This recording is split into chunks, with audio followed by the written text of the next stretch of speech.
All right, so here's the first of the two Trumbo lectures, and Trumbo was a very interesting guy. I think he's a real hero, partly, yeah, for a number of reasons. He was born in 1905 in Colorado, and he died in 1976 of throat cancer. I think it was some brutal. He was a lifelong smoker, and just what a way to go.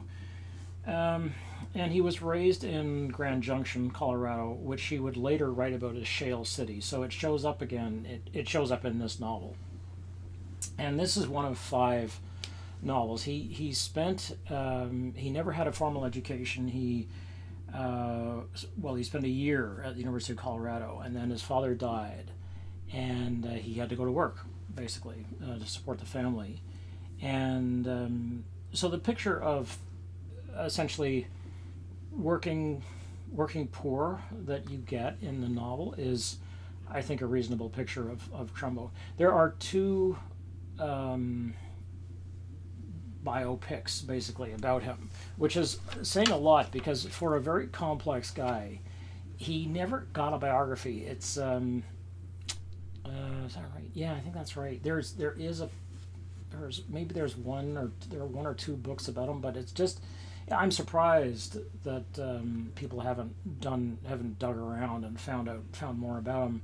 Part of it is because of what happened to him politically, but he just had his life trashed basically by the McCarthy witch hunts and by Reagan because of what Reagan uh, did in Hollywood.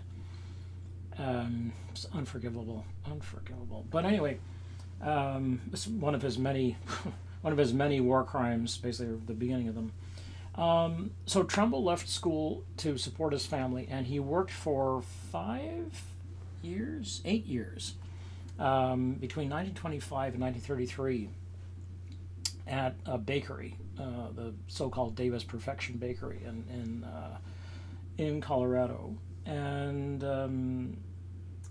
during this time, he began writing, and he wrote these five novels, and most of which have disappeared, except for this one and his last novel, which was never finished, is unfortunate. I mean, it's really unfortunate when you read the. Oh man, there's about maybe a third of it is done, and it's astonishing. It was told by the camp commander at a death camp, and oh man, it's really something else. And you forget when you're reading it, you forget that it's like you read all this stuff about how it didn't get finished. You're like, oh yeah, okay, and then you start reading, you're like, and then it just ends. You're like, oh, because you just get completely caught up in it. But really, he became a screenwriter, and that is what he's known for. And he was a very successful screenwriter. And in the 30s, like many people who were intellectuals, basically, who were smart and who read books and were politically had a heart. He joined the Communist Party, and this is partly because in the 30s, the Depression, the Great Depression, in all worldwide. I mean, it was called the Great Depression because it occurred worldwide.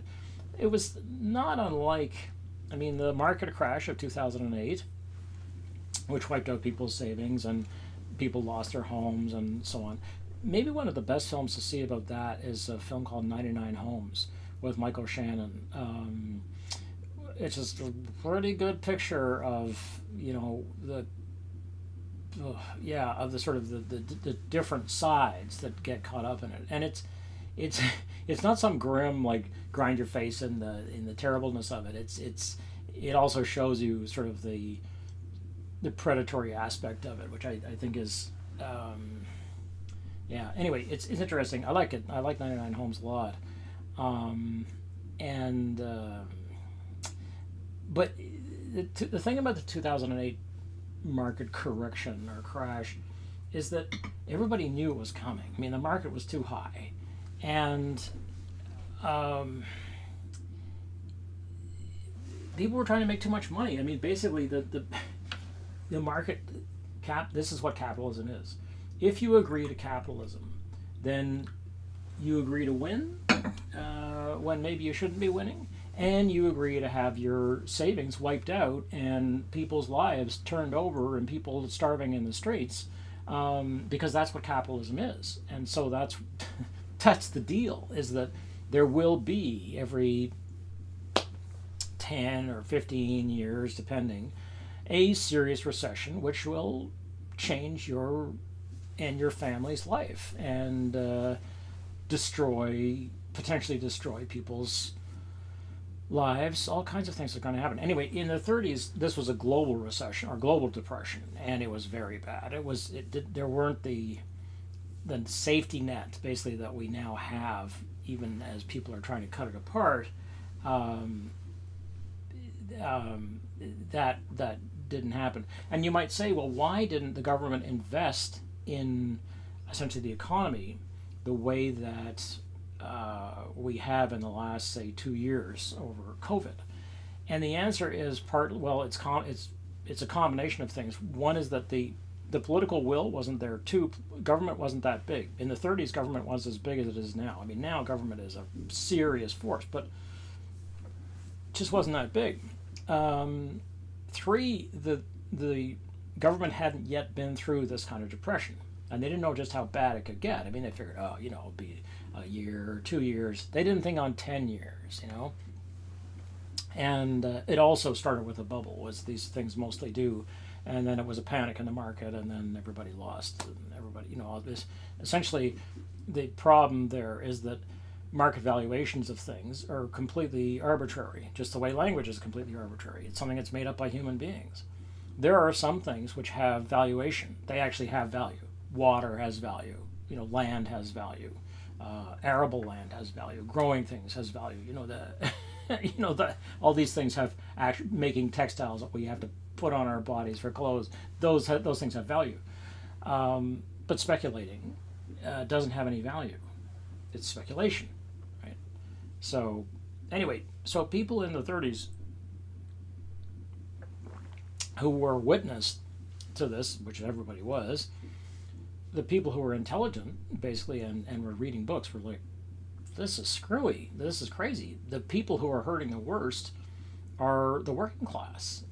Well, it's always like that, right? I mean, when has the working class not hurt? And the answer is never. It always pays first. And, okay, so Trumbo joined the Communist Party. And then he began writing films.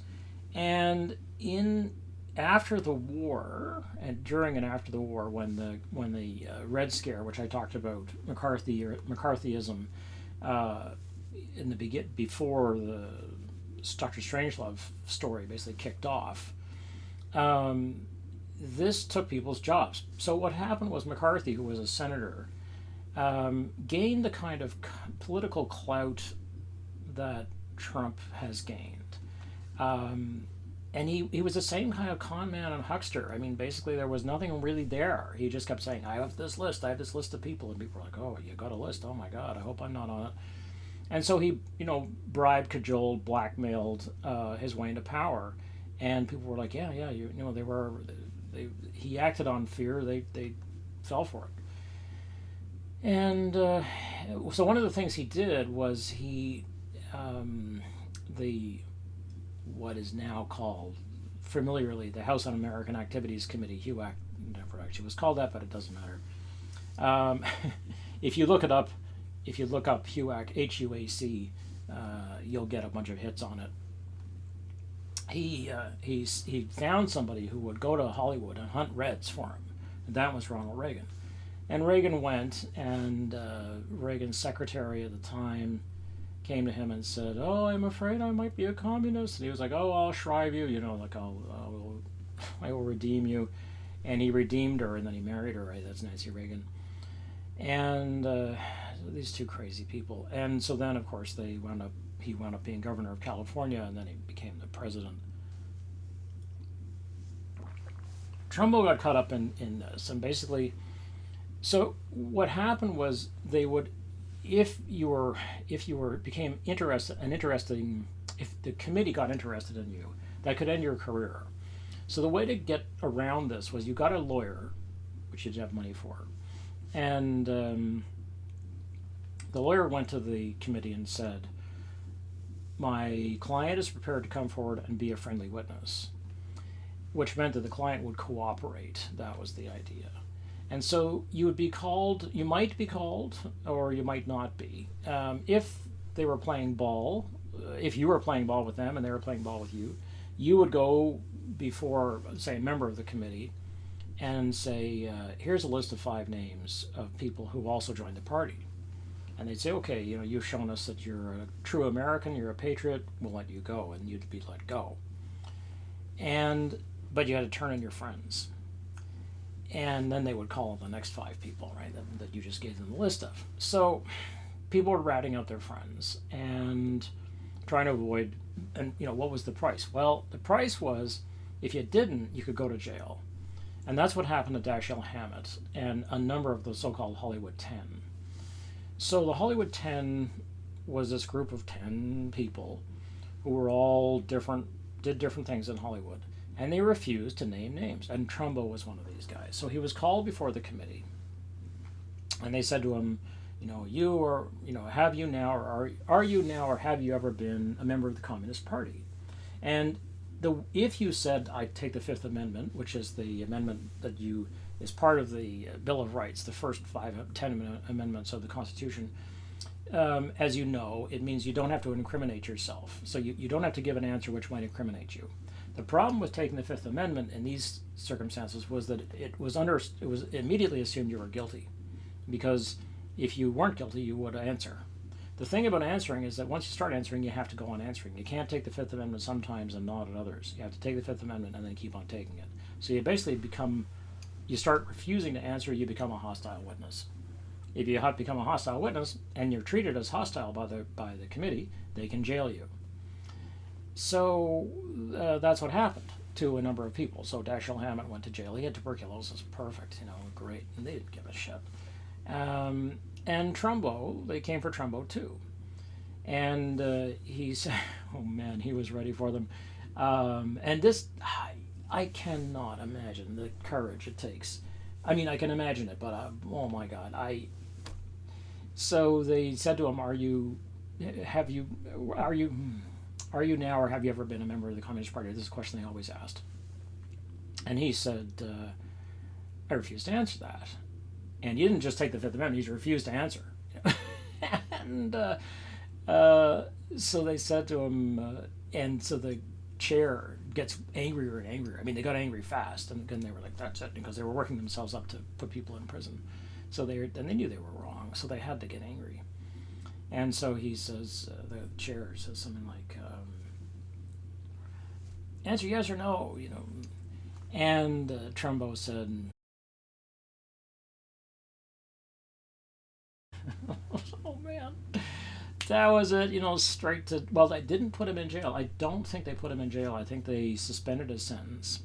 And because he had a lot of people who wrote for him, and people wrote letters and said, no, he's a good American, he's not a spy for the Reds. That was apparently the fear.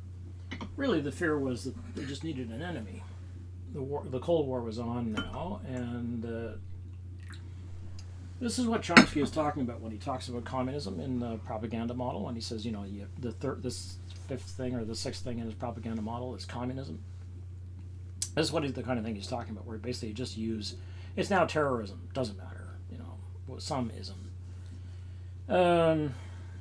So Trumbo then basically was blacklisted. To be blacklisted in Hollywood meant that you couldn't be hired. And if you were hired, then what the FBI, because it was an internal to the states matter, so it became a domestic matter, so the FBI was given over to the FBI. The FBI would show up. And there are some reasonable films that show you just how desperate this can get. The best one is Guilty by Suspicion with her young Robert De Niro, where he plays Daryl Zanuck, who was a famous filmmaker. And this happened to Zanuck, and basically they drove him to the point where he couldn't, he tried to get work at film labs, just developing film. And he'd be working there under cover, basically, as somebody else. Like he'd move to a different state, he'd give a different name, he'd go to a film lab. They'd say, "Do you know how to process film?" He'd like, "Yeah, I know how to process film." So they would hire him, and he'd work for a couple of days, and the FBI would show up, and they would say, and they were like, "Sorry, have to fire you because the FBI just showed up. They could close me down." So that's how a blacklist works. I mean, basically, the FBI just shows up. So if a director hires a writer like Trumbo to write a script, the FBI would show up on the director's doorstep and say, "Do you want to be next?" And the director would say, "Okay, we'll find another writer." So what Trumbo did for, I'm trying to remember how long it was. It was from, Jesus, I have it here somewhere. Between, it would have been between 1953, I think, and 1968. Yeah, that's right, 15 years. For 15 years, he worked under pseudonyms. He worked under other people's names. Now, typically that involved a front. So he had to have somebody's name who had a Screenwriters Guild membership. So he had to use somebody's name. So they would find him somebody's name and say, "Okay," and write as this person. So he would write as these different people, and he would submit scripts. And it was sort of an open secret that people were doing this, but nobody asked because the scripts were great, right? So he produced 57 scripts in the course of this time, and well, in the course of his life, actually. And some of them were amazing. Lonely or the Brave, Bad Day at Black Rock, Spartacus, Exodus, the Leon Uris. So ironic, right? Spartacus, which is about freeing the slaves, right? Where everybody says, "I am Spartacus," and that's the point. I mean, they have to kill them all, and they do. The Romans kill them all, right? Executive Action, which was about the Kennedy assassination, was an early film which proposed that, basically the moguls wanted Kennedy dead. The Fixer, which is a famous Chaim Potok novel. Amazing stuff. Papillon. And he also wrote and directed his own version of Johnny Got His Gun, which is really an interesting film. I mean, I think it's beautifully done. It's not gross or gory or anything like that. And it's very nicely opened up. I mean, I know you would think, well, how can that be? It's like, it's just going to be a picture of a guy. It's like, basically you're sort of inside his head. You're inside Joe Bonham's head. And Christ is actually played by a very young Donald Sutherland, and he does a good job. And some of it just doesn't work, and some of it really works really well. Which appears in Metallica's video 1, which is called 1. And you see little tiny clips from the movie. But it's been made available in the last 10 years or so. You can actually see it. And I recommend it. I mean, I really do. I know people will be like, "Oh, I couldn't see it," but it's very compelling. And it's not... it's completely compelling. It's a very powerful film and really well done. And it's not going to make you... feel terrible after. I don't think, anyway. So Trumbo refused to name names. He was blacklisted. He worked basically underground for a great deal of his life. And eventually what happened was Otto Preminger, who was a famous director, finally broke the blacklist in 1968 and put Trumbo's name up on the screen. The biggest problem we've had historically is figuring out which of the films were his, because he wrote so many scripts that it is some we know it's like, yeah, that was Trumbo, but we don't know all of them. So the films are good, the documentaries are good because they actually detail how did he do this. Like, Trumbo wrote in the bathtub, and he had his glass of his glass of whiskey, and I think he drank whiskey. It could have been bourbon, and his cigarette, and his big black glasses on, and he sat in the bath and he wrote on this board, and basically they had a bunch of phone lines, and when the phones were picked up, They had to put lights on them so they could tell which phone was ringing. And when they picked up, each one was for a different person. And so you called this person if you wanted, and you called this person if you wanted. And all of them were Trumbo, basically. So it was just amazing. So there's quite a beautiful bunch of images of Bryan Cranston plays Trumbo. Does a good job. And he's sitting there, and the phone rings, and he's like, he calls out to his daughter, you have to get that, Maisie or whatever her name is. And, she picks it up and she says, oh, so-and-so's office, because each one of them has an identity. And they're like, oh, you need what? 90 pages for, okay, click. She hangs up. She takes an order, hands it into him. He's like, nope, need a Western. Click, click, click, click. He starts writing a Western. Anyway, it's amazing. So it's in this context, just before this happens, in 1939 or 1938, when Trumbo was writing this book. And this is the kind of person he is, basically. So this is what I want you to understand when you read this book, is that he is the kind of guy who is going to say to the state, you're wrong. And he's not going to back down. I mean, he just didn't. It could have completely bent around, and it did, arguably, bend around his life. But he survived it, and he survived the blacklist, and many people didn't. I mean, they committed suicide. They were shunned by their friends. I mean, nobody could be seen with them because they were blacklisted. Right? That's what a blacklist is. It's way worse than COVID, unless of course you're dying from it.